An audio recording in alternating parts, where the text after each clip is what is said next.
Hello, Roger Whitehead with you again. Hey, I have a few clips here that I'm going to kind of put together for you. Since we're getting close to our election time, I just want to remind everyone who is representing them. Now, the people you're seeing here is probably not going to be representing me, that I would vote for them, but they are representing a large number of American citizenry. These are Republicans. So I want to get into this and kind of give you an idea, and I want everyone to realize nobody had a secret camera on this first fellow that you're going to be seeing here. Nobody sneaked around behind the corners and caught him when he wasn't looking. This guy was in Alaska giving a speech. And, well, just watch this. I'll be back.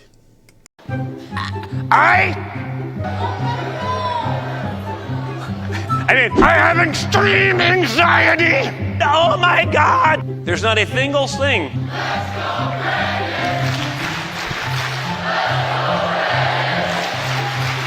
Everybody! It's great to be here in the wonderful state of Alaska. Really? Nappy time. You know, I don't know. I don't know. Hey, stand up if you're ultra mega! Ultra mega! Woo! Hey, I'm a proud member of the Orange Mafia! And I promise you, we are going to investigate and prosecute Anthony Fauci. It was their biggest mistake because they came after us moms. And the effect of that, what happened, was that drove us straight over into the MAGA movement where they care about our families and kids.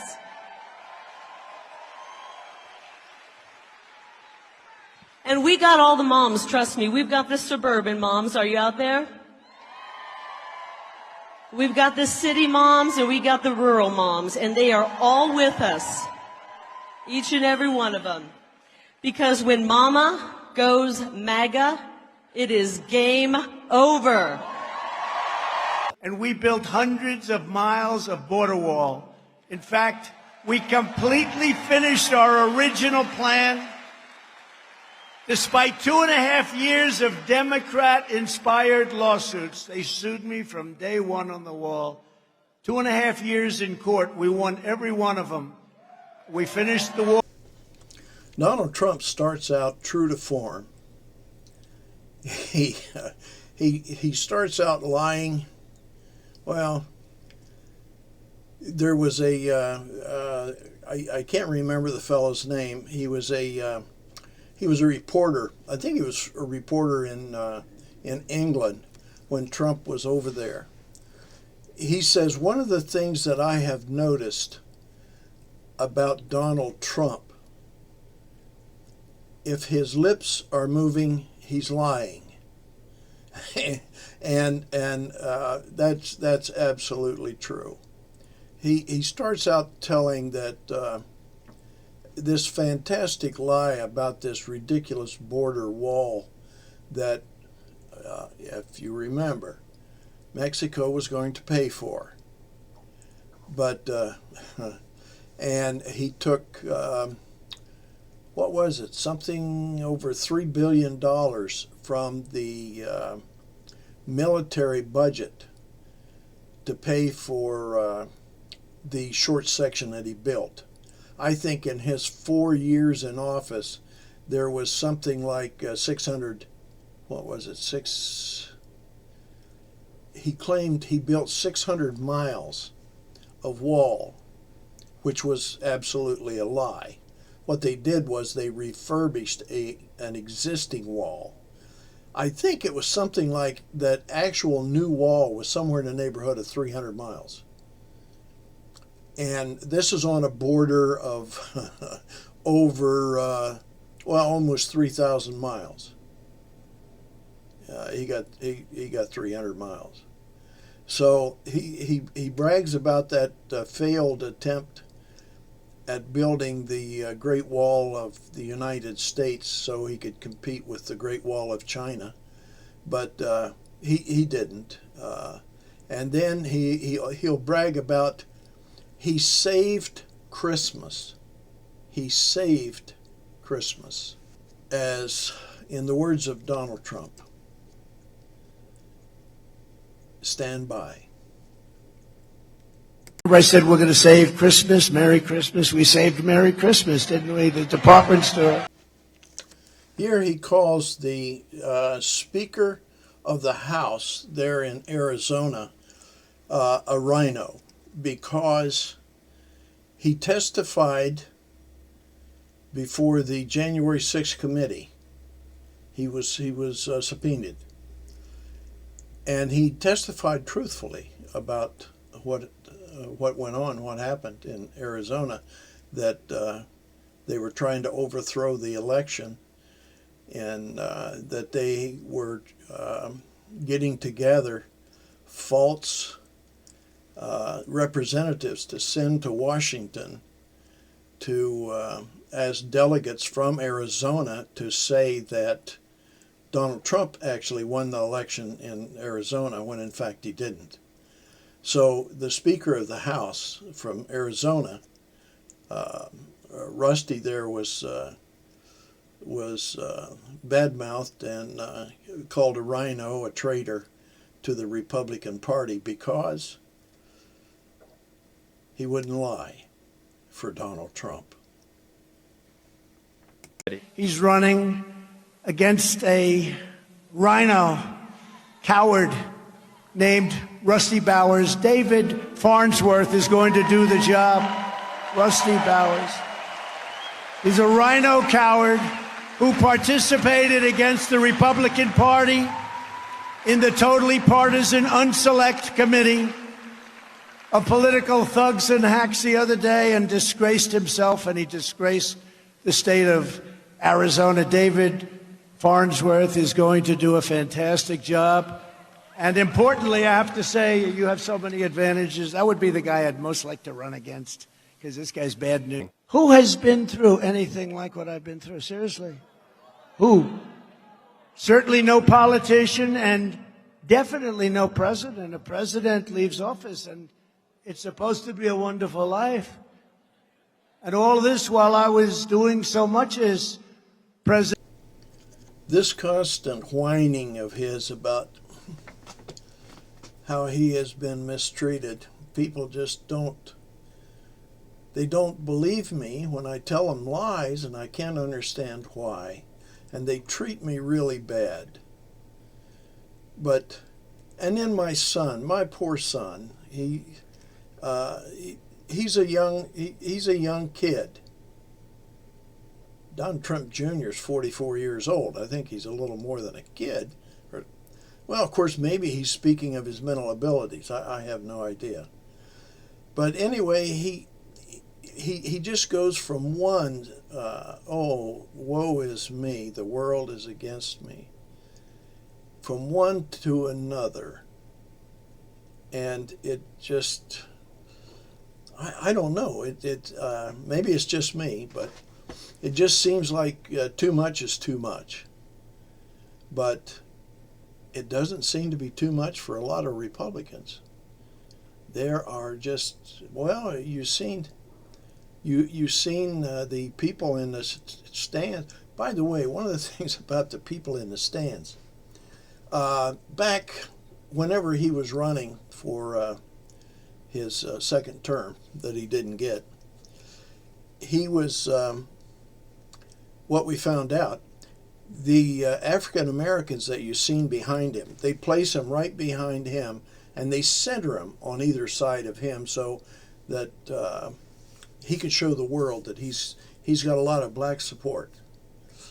Well, I noticed behind him on a number of these shots, there's two, and of course they've got brand new T-shirts. Trump gives them Trump T-shirts naturally, and a reporter talked to a couple of these black Americans that supposedly are great supporters of Donald Trump.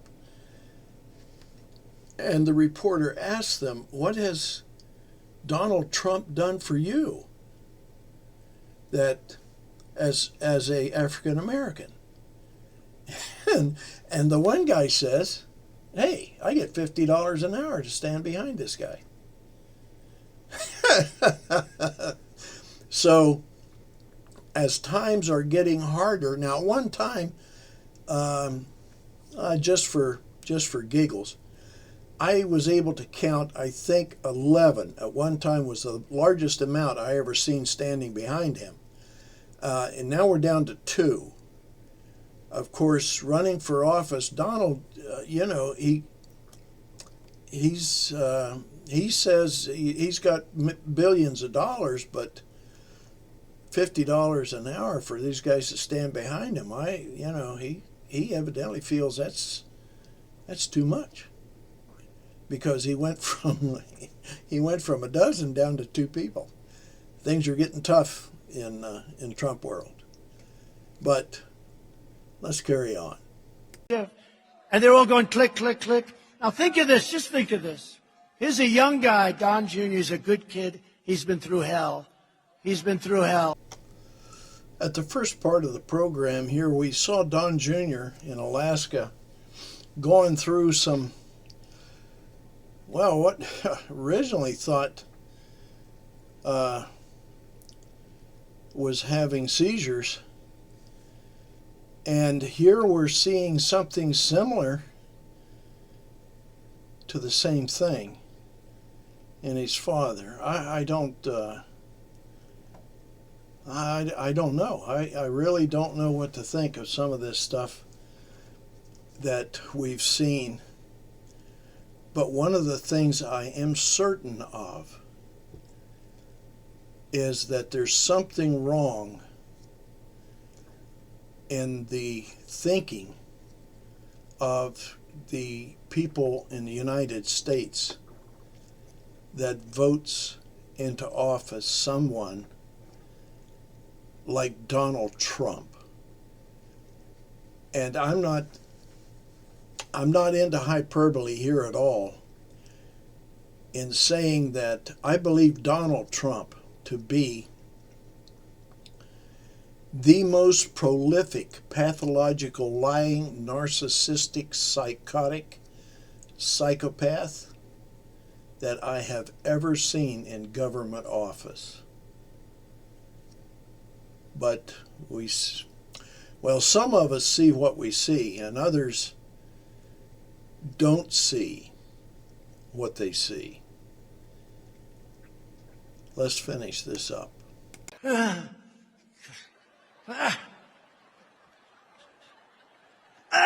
they have me throwing food in the White House. I don't throw food in the White House. I don't throw food anywhere. I eat the food, which is a problem. I'd probably be better off if I threw it. Well, folks, you see what you see. And one of the things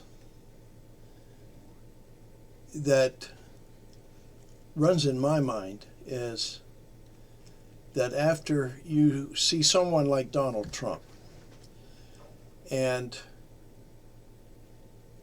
I think back to the rest of the world who sees what I see, and would I elect this man to represent me and my country whenever he projects himself like he has done here? Well, he's done this all of his life. Donald Trump is no surprise to anybody. What it says, James A. Garfield, the 20th President of the United States, said, "Now more than ever, the people are responsible for the character of their Congress. If that body be ignorant, reckless, corrupt, it is because the people tolerate ignorance, recklessness, and corruption." Donald Trump is there, and the electorate in this country is keeping him there. Until we have an opportunity to talk again, I thank you for viewing my post. I pray God protect you, your family, keep you safe. Above all, love your brothers and sisters as Jesus Christ asked us to do. Goodbye.